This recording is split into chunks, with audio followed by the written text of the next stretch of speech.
Hello.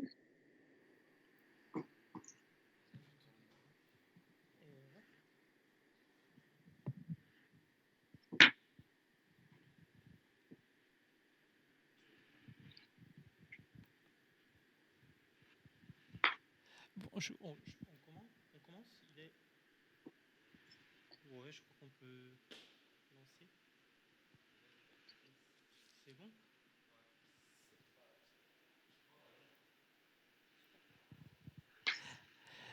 Et bon, et rebonjour à tout le monde. Et on va reprendre avec notre étrange nuit du design. Comme on l'a dit tout à l'heure, on va se déplacer maintenant et vers l'est. On va aller en Océanie et en Asie. Et pour cela, on va avoir une série de dialogues, et cette fois plutôt en anglais. On va changer de l'espagnol à l'anglais. So I will make the same presentation in English. We're gonna continue with our strange night of design. It's already 5 a.m. In Paris time. We want to welcome to this new segment. It's a segment where we're going to be interviewing designers, artists, and creators from Asia and New Zealand. Uh, so we wanted to welcome, on the first place, Nan O'Sullivan, who's joining us from New Zealand. Welcome, Nan. Welcome to this strange night of design. So I would like first to I would like I would like you to present you and to present a little bit the work you do. I saw on your website that you define yourself as researcher, designer, and pedagogue. So it would be nice to hear a little bit about you and about your projects. Thank you. I'm happy to report. Thank you very much for today. Bonjour. And as we say in New Zealand, kia ora, which is hello. Thank you so much for this opportunity to talk to this community. And I'm really excited to talk on L'Étrange nuit du Design. It's a great title. I think it's great. I do describe myself as all those things, educator, researcher, designer. And I think I also say in no particular order on any given day. I think my priority at the moment is research and education. I'm at Victoria University in Wellington. And one of the large parts of my work there is design for social innovation. So we use a lot of the cultural values to drive the work within the program, particularly that of New Zealand Māori, which are Indigenous to New Zealand. I think we are a very unique community here in New Zealand in that we are bicultural as a nation. Many of us obviously live in many multicultural societies, but we are bicultural by law, I guess. We have a treaty with the Indigenous of New Zealand that we continue to negotiate with Māori over the years. So yeah, a lot of the work we do is around social impact, working with many of the social groups within New Zealand. Thank you very much, Nan, for this presentation. So one of the principal issues of this conversation, of this strange night of design, is about the role of design in face of the challenges of our contemporary world. And I guess you just mentioned one of the challenges for design, which I think it's very, very important. And it's working as a designer and as researcher in the design field, precisely in bicultural or multicultural communities.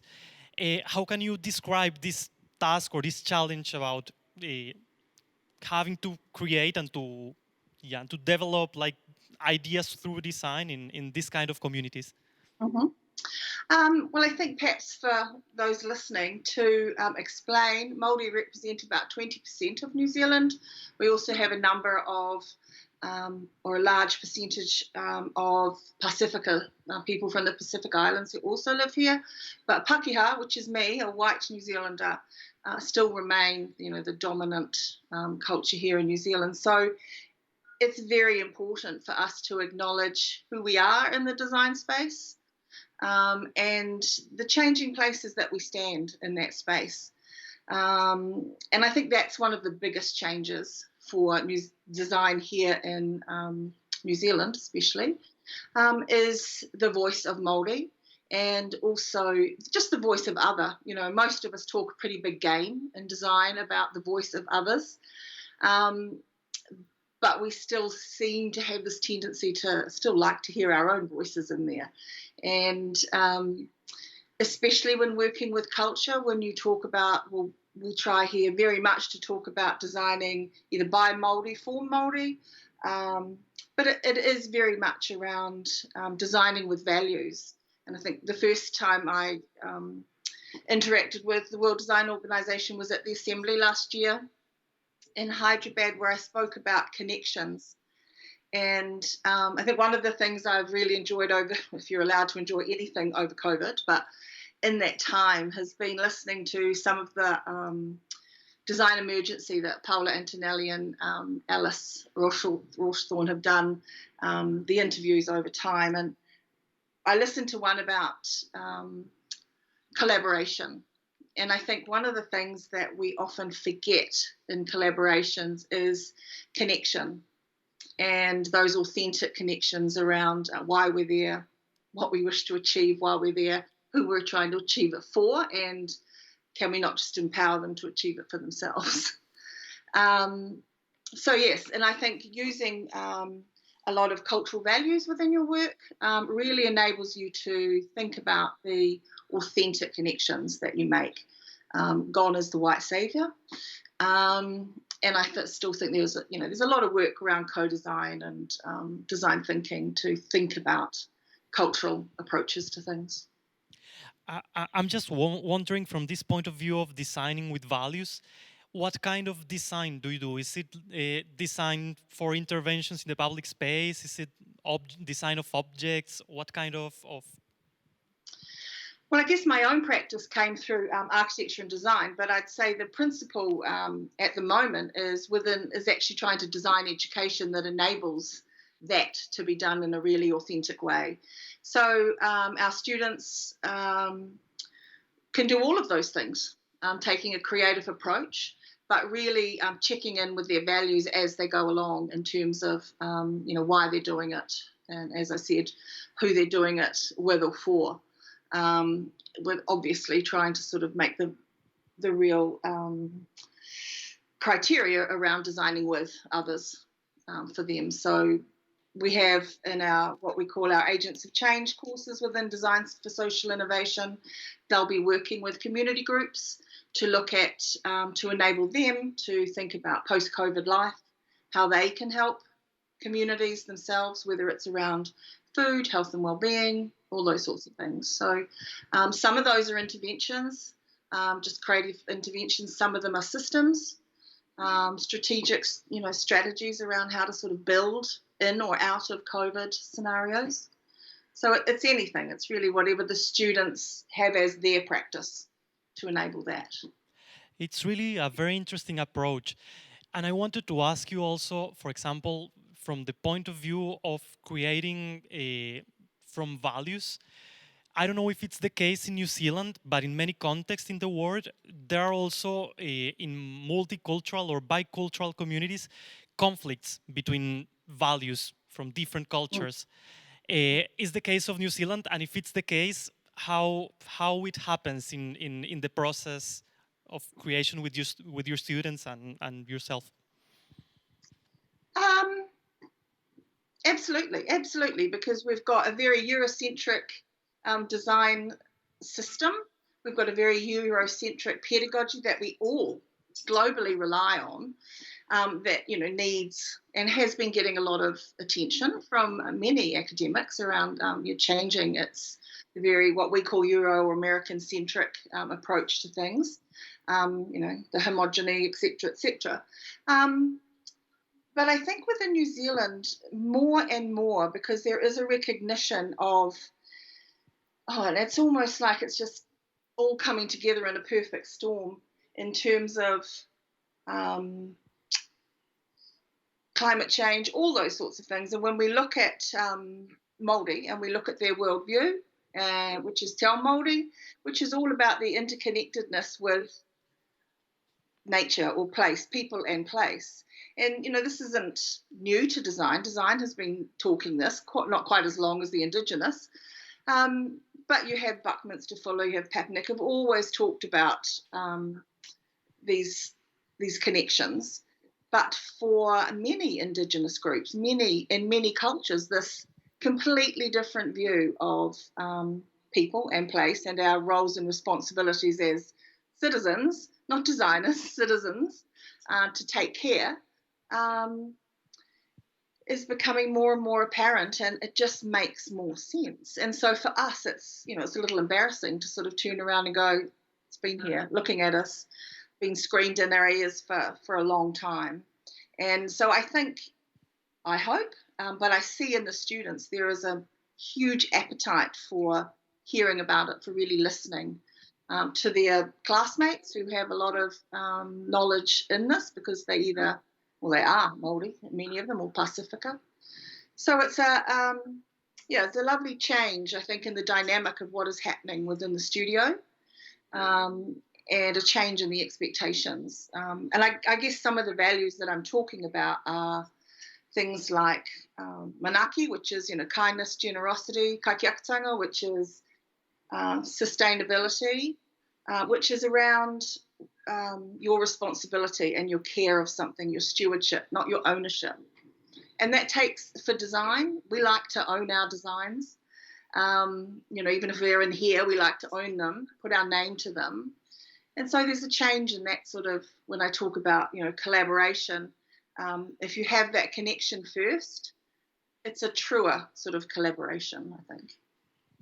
Yeah, it's indeed a very interesting approach. And I was wondering, for example, I'm not precisely a designer, but I'm a philosopher working on the field of decolonial and post-colonial philosophy a little bit. So it's something that interested me a lot. And I wanted to ask you, from this point of view, do you think highlighting Maori values or indigenous values in the process of creating, working on design, could be called, or could we find something as a decolonial or a post-colonial approach to design, because it's something that it's maybe between the lines? I'm not sure if I'm going to answer the question here, but I know that I have found one way to deliver this to students, or to bring them into that sort of space of less of what they think they like and what they think they should do, is really aligning the Te Ao Māori values with the Sustainable Development Goals. And so, and when I say sustainability in relation to Māori, I think it's really important to use their words, because their words bring them with it a completely different narrative. And a totally different understanding of what your roles and responsibilities are towards whatever it is you're doing.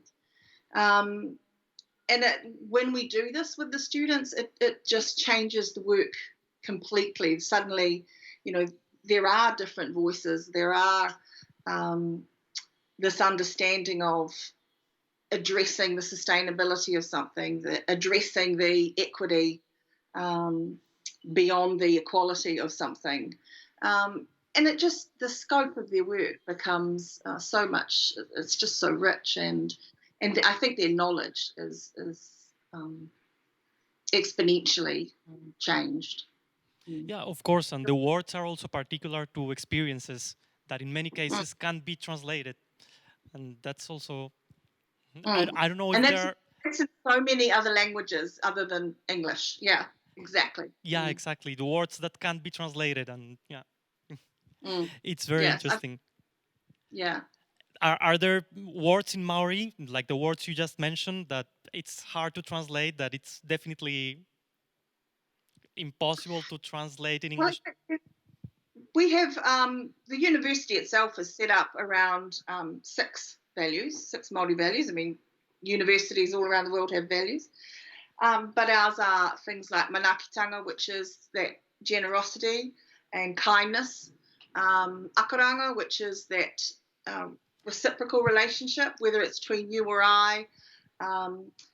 We have whanangatanga, which is a genuine shared experience, or that's where collaboration really happens, when we're standing in the same place.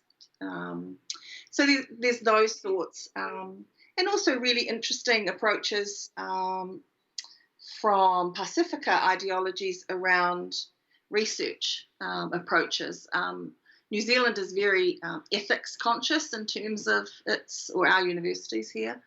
But something like Talanoa is again this understanding of a reciprocal relationship, that you will record me, you will respect me, you will not twist my words, you will use things in a responsible way, but I also give you something in terms of when we come to have that discussion around, it could be I just buy the coffee, whatever, but it's an understanding that there's a to and fro between us. I'm not coming into the space, and I think designers do this a lot, come into a space and they take the information from the client, or they take it from the community that they're working with, and then they go away. And it's an understanding that you need to take time, and this is what Māori have taught design interventions so much, is you can't rush it. You need to take the time to form that bond, because that's the only way you're going to get genuine, positive social change. Thank you very much, Nan. Our time is over, but it's been great having this conversation with you. I thank you very much for your participation, and I hope we will see you again in the future. Yes. Thank you so much. Okay. I think it's a great thing you're doing tonight, this morning. Thank you very much. Au revoir. Bye. Au revoir.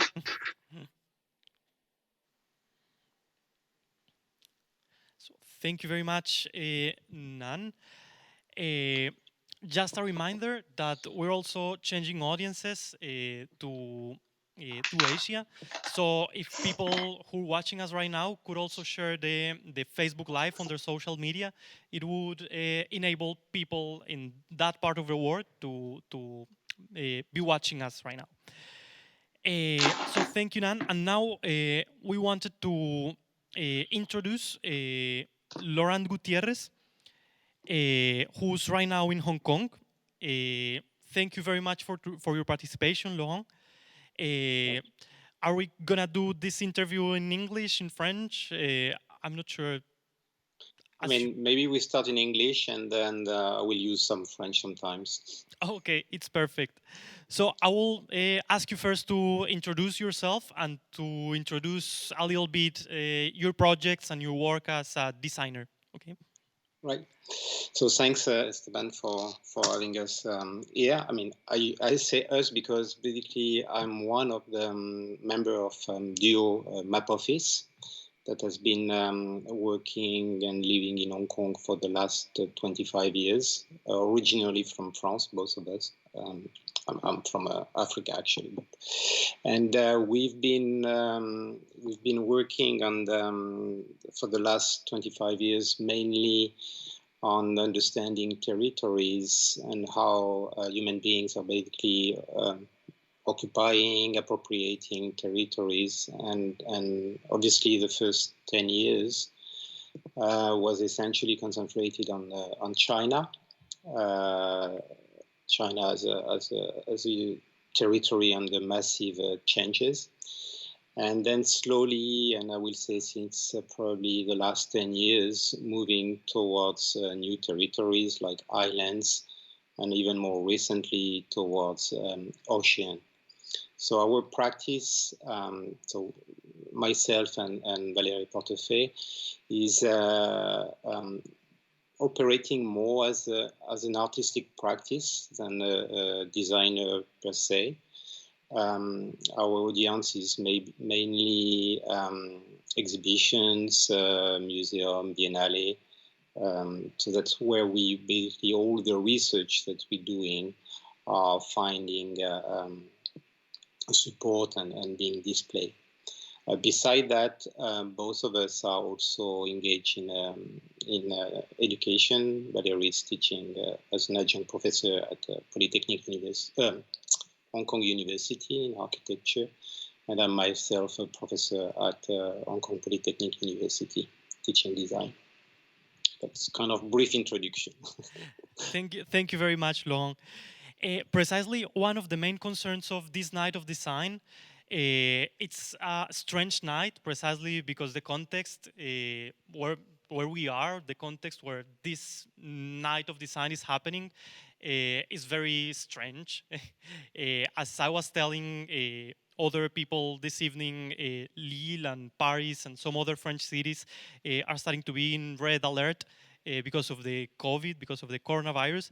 So one of the main concerns in this strange night is about what's the role of design, what's the role of art, artistic creation in general, in face of the new challenges of the contemporary world, and mainly to what's happening right now.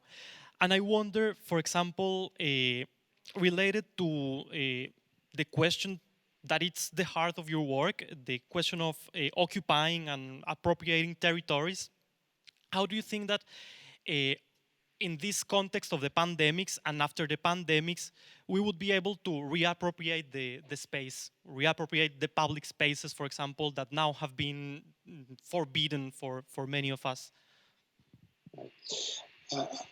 First, I will say that the task, the engagement of a designer or an artist has not changed because of the COVID. I think it remained the same. In a way, it's to bring up front issues that are not necessarily visible, and to basically kind of reflect on those and make them maybe more understood by multiple. So that's form of engagement, and that should not be negotiated or changed from our perspective. So the goal remains the same. The task may be more difficult because it's true that a lot of channels has closed or been cancelled, so that's more difficult, and also because there is an increment in control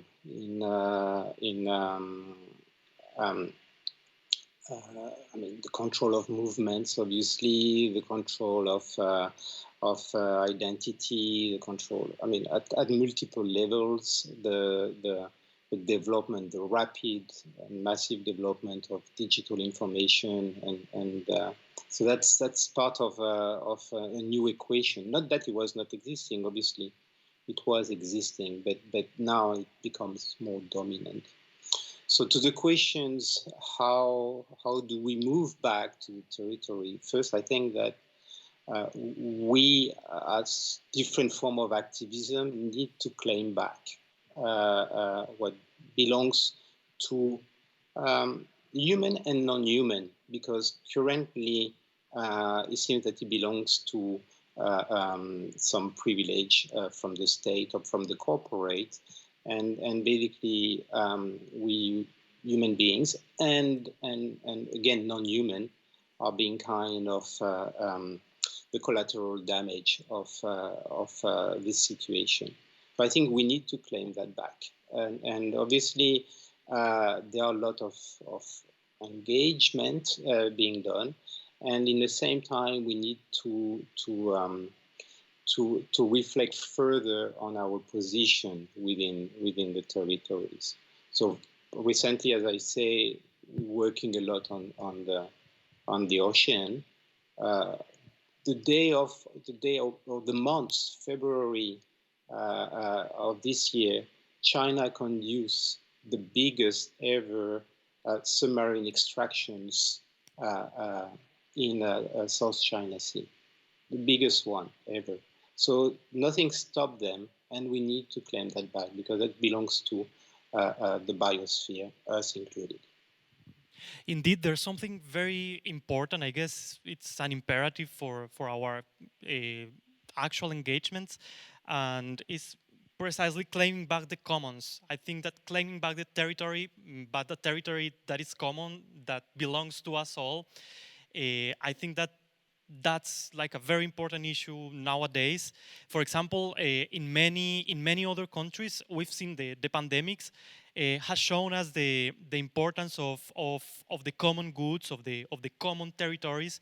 In many places where the territory has been, where companies and multinationals have taken over common territories, former common territories, we see now the consequences. We can see nowadays the consequences. So I would like to ask you if in this process of recovering, taking back the territory, recovering the commons, we could also find an opportunity, like in the new ways of doing that we're finding out in this context, maybe in digital tools or maybe different kind of things that we're discovering or rediscovering. Could we find maybe opportunities to use through design or artistic creation precisely in this process of getting back the territories? Okay, I think that maybe before I answer to the question of how technology could help eventually, I think that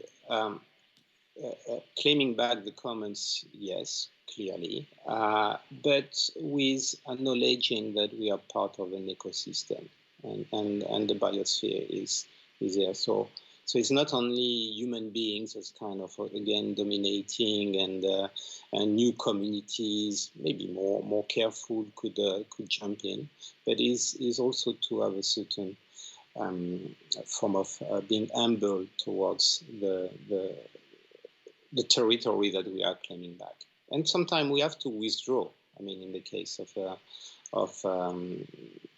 the ocean, we have to withdraw. We don't have to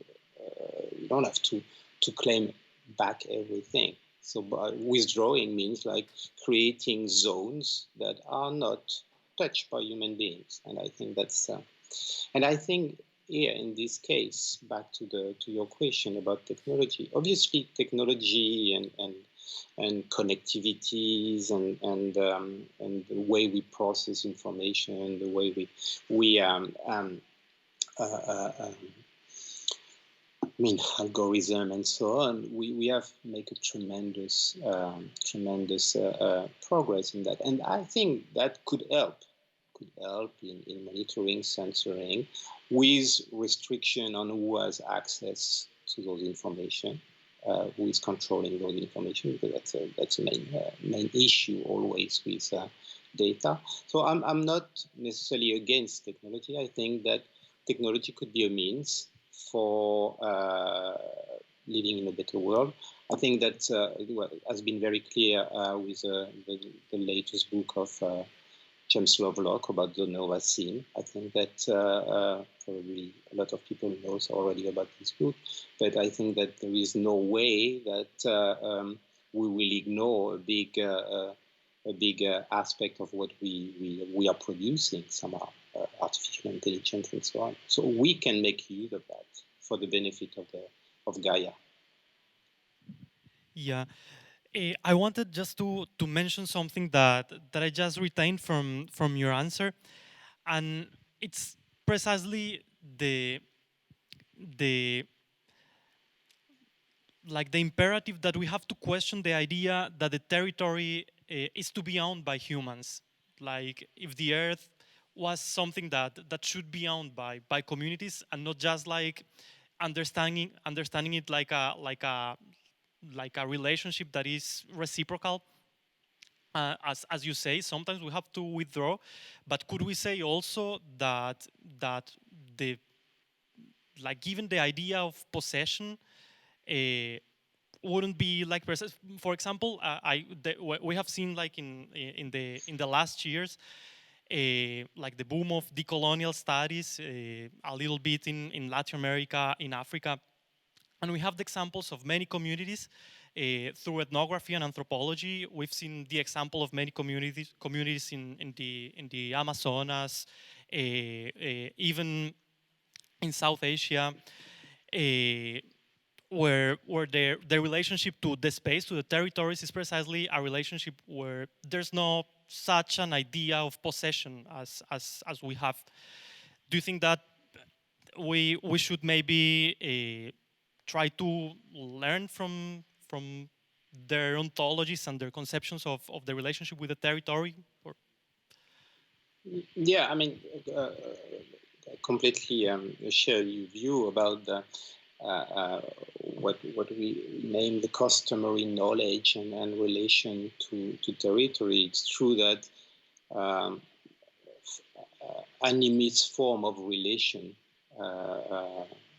as definitely find much more respect toward the environment, and obviously other form of religion have been more dominating. I think that's one aspect. The other, the notion of capital, because possession implies value, implies property, implies a certain sense of relationship. And I think that we need to change those relationships by changing the notion of capital that we are conceiving. And obviously, I mean, from the financial capital, which seems to be the only one dominating today, but then even not being satisfied only with the social or cultural capital, but adding much more other form of capital. Obviously, the intellectual, the experiential, the customary, the natural capital, and so on. So, I mean, I think we need to also think about the values that exist around us and that we can possess for some of them, or we can just let them happening. And I think that's maybe one of the directions where, or at least question that needs to be further developed. And I'm just curious to know, like all these interesting reflections, they're very, very pertinent indeed. I'm just wondering how all these reflections are materialized in your work as an artist, in your work and the work of Valérie also. Yeah. So maybe I can just mention the last two projects briefly. So the last project was to respond to an invitation in Thailand. Now it sounds like already like super old, but as we cannot travel since. But yeah, 2019 we did an exhibition in Thailand where we built on the coastline in Krabi. We built an island, a new island on the shore, so it can be accessed walking or can be surrounded by water, depending on the tide. And it's called, name was Ghost Island. And the reason why we name it Ghost Island is basically because the whole structure was covered from ghost net. So the ghost net probably now becomes more familiar with the audience, is the discarded net that happen to be floating in the sea and are much more damaging than plastic, for example, because they entrap marine life, moving marine life or corals or whatsoever, and they destroy everything and forever. So basically, we work with activists in Thailand that were kind of engaged into this collection in Krabi area, and then collect with them and build a structure and invite also sea gypsies to come and live in the structure.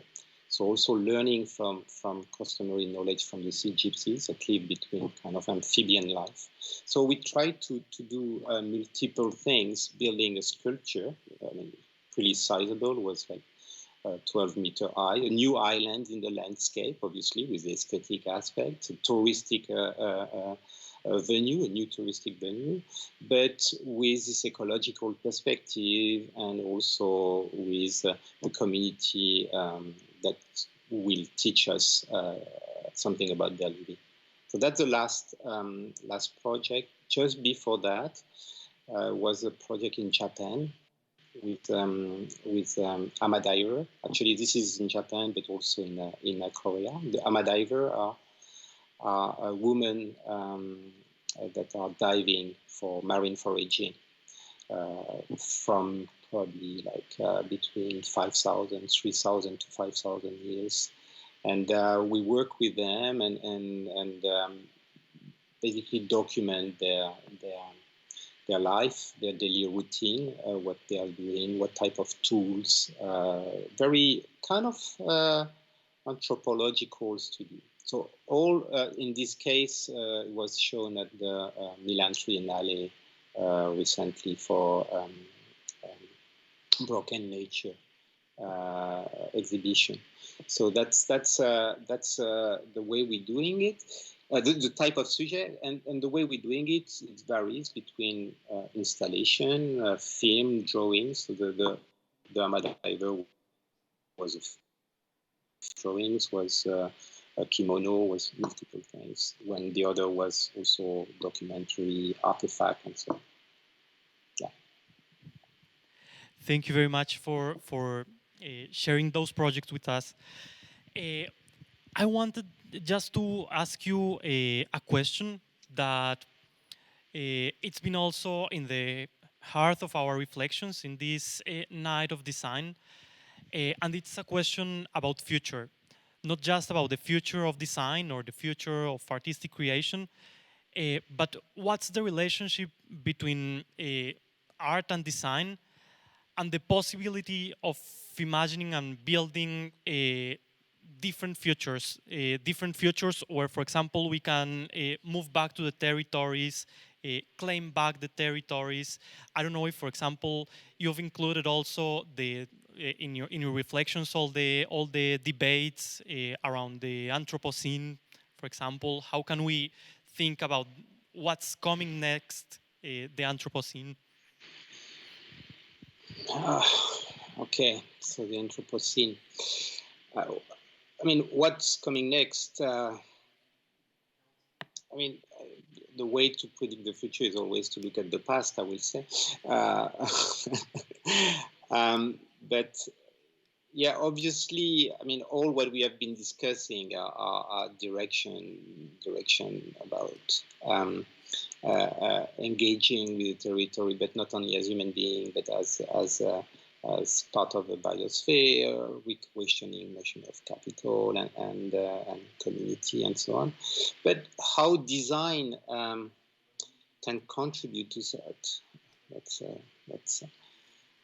I think again it's a form of awareness. I think design has been essentially engaged to serve industry, and I think nothing necessarily wrong about it, but I think that we need maybe to shift a bit the angle of what design could be helping out. I think obviously when we think about Arturo Escobar and his discourse about design for the pluriverse, I think there are a lot of directions to explore there. Maybe remove also the word design to the designer. It's too important.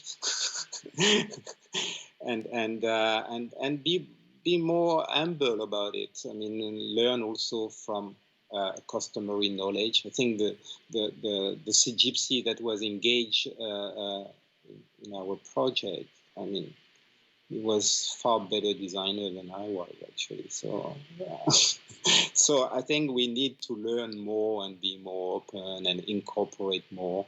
And eventually, doesn't consider our work as creator, but more as translator.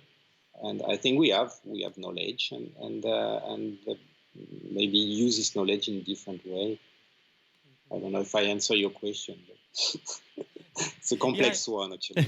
Yeah, no, but sure, and I think that's very interesting. Like trying to work in a more open way, like trying to take as a point of departure the question of relation, or and to be open to different experiences, to different knowledges that so far we haven't taken into account. I think that's essential. So I thank you very much, Laurent, for your time. It's been a pleasure talking with you in this night of design.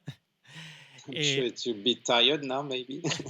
Yeah, a little bit. It's starting to be. Yeah, it's almost 5. Well, I don't know. I lost already the sense of time, but it's indeed very very early here in France. But everyone's gonna start waking up, so we will have again our audience here in the place.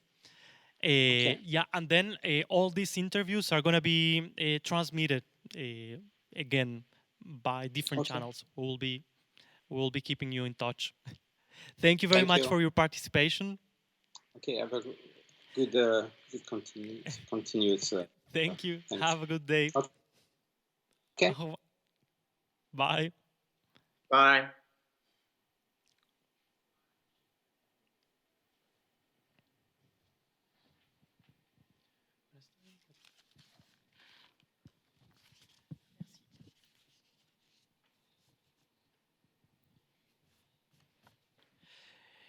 Okay, we're gonna continue with the last interview of this section, the section where we're traveling a little bit to Asia through New Zealand, Hong Kong. Now we are arriving to Taiwan, and after Taiwan, we're gonna keep going to India. So now in Taiwan, we want to welcome Kevin Xu. Kevin, welcome to the Night of Design. Hi, good morning. And to start this interview, I just wanted to know a little bit about you, about your projects. So yeah, to to make a little presentation about yourself. Okay. Hi, good morning. My name is Kevin Chow. I'm from Taipei, Taiwan, and I am a product designer, also a curator for design exhibitions. I have been participating WDC project from 2014. I curated the design exhibition and in Cape Town, 2014, and 2015 in Gwangju, South Korea. And of course, 2016 is World Design Capital in Taipei. So I also have the designer exhibition in Taipei as well. And also 2018 in Mexico City. Okay, and in your activities as a designer, what kind of design or what kind, you said design of products, right? Yeah. And what kind of experiences could you tell us about what you've done so far to get to know you a little bit? Industrial design. Yeah. And I spent 2 years in the States in Cranbrook Academy of Art for my master's degree. And back to Taipei, I joined Philips Design. For like 5 years in Taipei, we designed all the Philips LCD monitors. Then after Philips, I start my design own studio. Yeah. So for product design service and also exhibition design as well. Okay, that's great.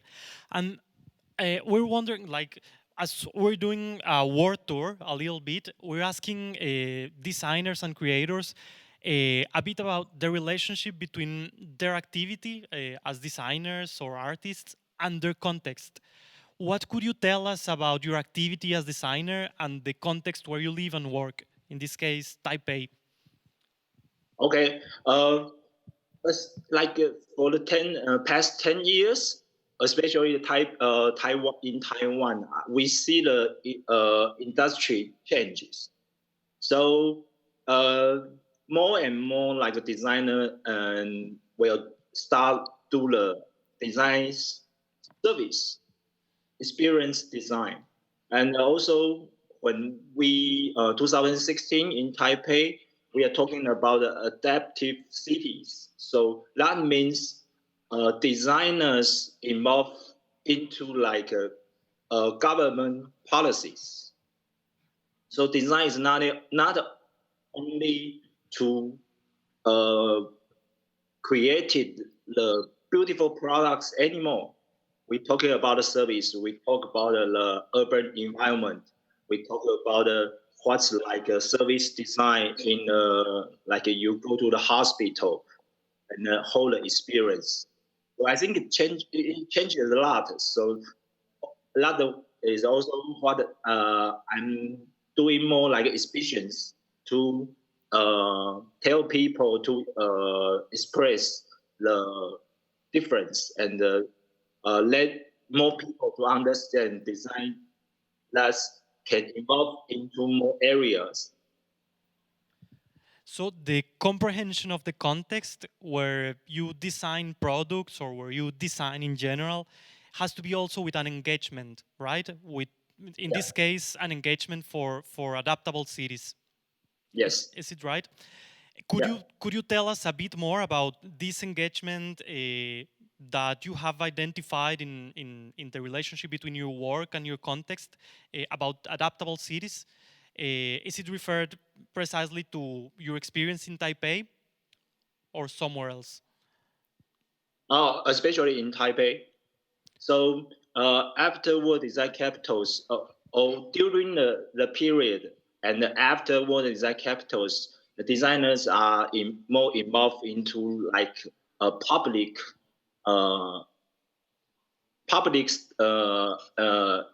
like issues.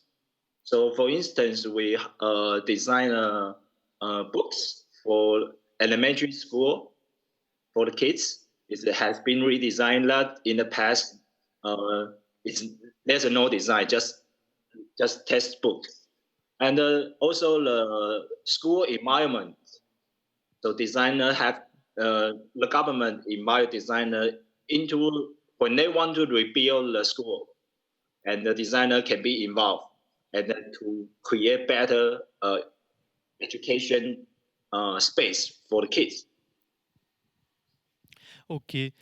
And how do you think that in face of the new challenges of our contemporary era and like from the point of view of this relationship between the design and the context, how do you think design could respond to the new challenges, for example, in societies where we're living in, with context not just of the about the pandemia in relation to the pandemia, but also in societies where we start to see that it's every day more difficult to appropriate the public space, where we see authoritarian regimes, for example, and the cut of civil liberties. What do you think could be the role of design in face of the new challenges that we have in front of us? Last week, I talked to my students in the school. I told them the design is getting difficult. We have, as a designer, we have been asked to do more things. For instance, we have to think about the sustainabilities. We have to think about not only the product itself. We have to think about more the different variety of the people in the societies. So I think design is not in the past is a process, but now is a thinking. So as a designer, we have to start thinking about the problems. Think about what kind of the crisis we are facing to. For instance, it's a really bad year for everyone in the world. And in the beginning, the designers in Taipei, they start to design an app, the app for you to finding maps. So instead of to design like a medical device, we can think about different ways. because in the beginning of the pandemic, and people are really hard to find where the pharmacy to get the mask.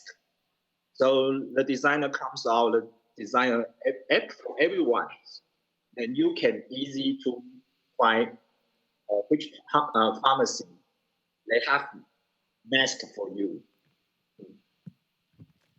Great. And just another question. In this process of making design useful and engaged, I guess there's a very important component that you just mentioned, and it's the component of pedagogy. Like, how do you transfer to your students the idea that design has to go farther than just creating beautiful objects or beautiful things? How do you try to pass this on to your students in your activity as a professor? I showed a very good example when World Design Congress in Taipei 2016. We have Design Impact Award. As I remember, it's called Waka Water. And Waka Water is built in South Africa to collect the water for the local people. I think it's a very good example to find the people's need, but use the local culture and the local material and the local technology to build something for the local. I think for me, that's a really good example. I also show it to my students as well. And I think in these days, the communication is changed. For instance, we are talking from we are facing that webcam, so you can get more people and more different background people. You can get more different people from different backgrounds and to co-work together. Because I think a designer self, we have our ideas, but we also need some different specialists from a different background to build something. Yeah. So I think to do the better communication and to co-work with different experts is very important for designers as well. Thank you very much, Kevin. I just wanted to ask you a last question before finishing our interview, and it's about something you just mentioned. I wanted to know if you think that these new platforms, these new digital tools and technologies that we're discovering and rediscovering could become like a possibility to contribute to the engagements that you have in design, like in your activity as a designer. Do you think we could use these new platforms and these new digital tools to improve our engagements, our efforts? I think we have to, because especially it's very strong message for all of us, because some cities got locked down and some people got a quarantine at the house. And in the past, we touch the material. We, as a designer, we feel the material and we feel the physical object. But right now, you cannot touch anything in public space. You are afraid to get infected. And you stay at home, use the technology to work.